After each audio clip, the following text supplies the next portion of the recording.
আসসালামু আলাইকুম প্রিয় ভিউয়ার্স, কেমন আছেন সবাই? আশা করছি যে যেখান থেকে আমার ভিডিওটা দেখছেন সবাই ভালো আছেন এবং সুস্থ আছেন।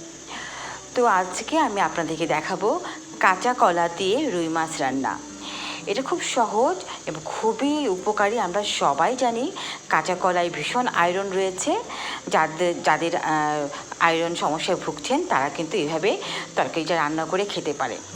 তো আমি বড় বড় 5-6 পিস রুই মাছ নিয়েছি এবং কাঁচা কলা, আর সাথে লাগছে পেঁয়াজ কুচি, মশলা, আদা বাটা, রসুন বাটা, জিরা বাটা, হলুদি গুঁড়ো, মরিচের গুঁড়ো, আর স্বাদ মতো লবণ আর তেল তো লাগছেই।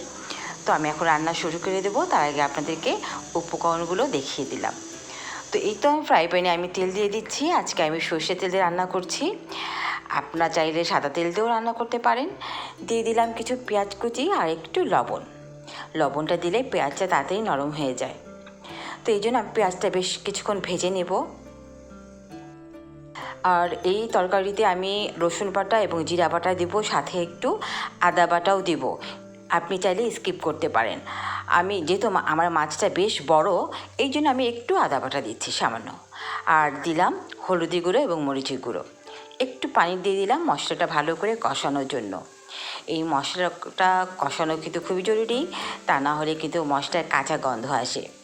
তো এই জন্য সবসময় আমি মশলাটা খুব ভালো করে একটু পানি দিয়ে কষিয়ে নিই। তো যাই হোক, কষানো হয়ে গেছে। আমি আরেকটু পানি দিয়ে মশলাটা একটু কষিয়ে দিলাম। আর এখন দিয়ে দিচ্ছি মাছের টুকরোগুলো। এই মাছগুলো আমি মশলার সাথে খুব ভালো করে মিশিয়ে নেব। একটু লবণও দিয়ে দিলাম।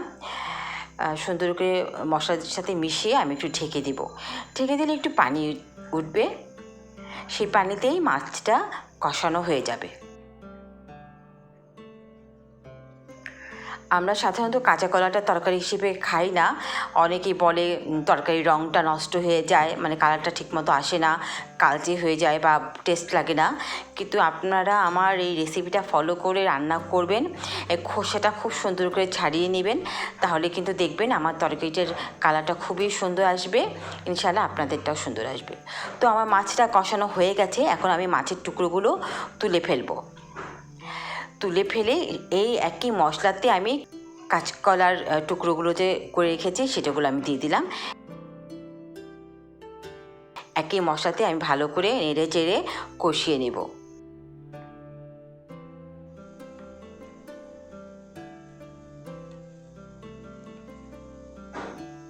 তো কাঁচাগুলোগুলো কষানো হয়ে গেলে তারপর আমি ঝোলের পানি দেব।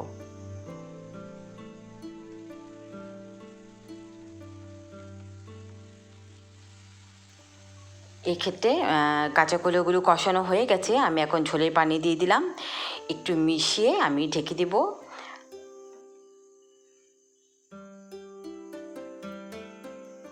আমরা আসলে রান্নায় বিভিন্নতা চাই। আমরা সব কিছুতেই ট্রাই করে দেখতে পারি কোনটা টেস্ট লাগে বেশি। আর এখন আমরা সবাই স্বাস্থ্য সচেতন, সবারই চেষ্টা থাকে যে কীভাবে কোন রান্না করে খেলে পরিবারের সবাই ভালো থাকবে, সেটাই আর কি। তো এক্ষেত্রে কাঁচা কলা দিয়ে আমি ঝোলে পানি দিয়ে দিয়েছিলাম। আমি এখন পানিতে বলক এসে গেছে, তো আমি কষিয়ে রাখা মাছগুলো দিয়ে দিলাম।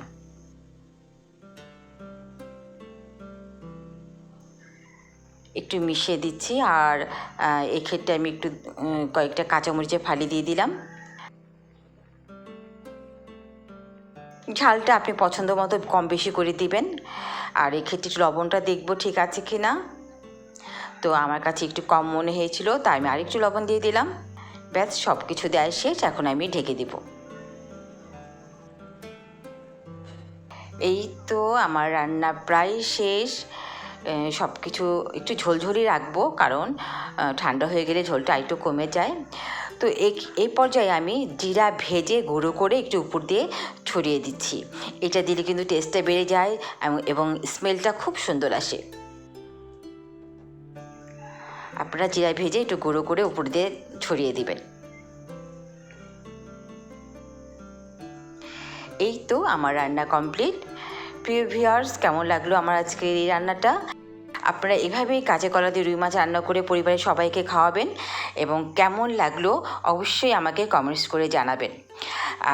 আজ তাহলে এই পর্যন্তই। প্লিজ আমার চ্যানেলটিকে সাবস্ক্রাইব করে দিবেন এবং আমার পাশেই থাকবেন। আপনার আপনারা সবাই ভালো থাকেন, সুস্থ থাকেন। আবার চলে আসবো নতুন কোনো ভিডিও নিয়ে। আজ তাহলে এই পর্যন্তই। আল্লাহ হাফেজ।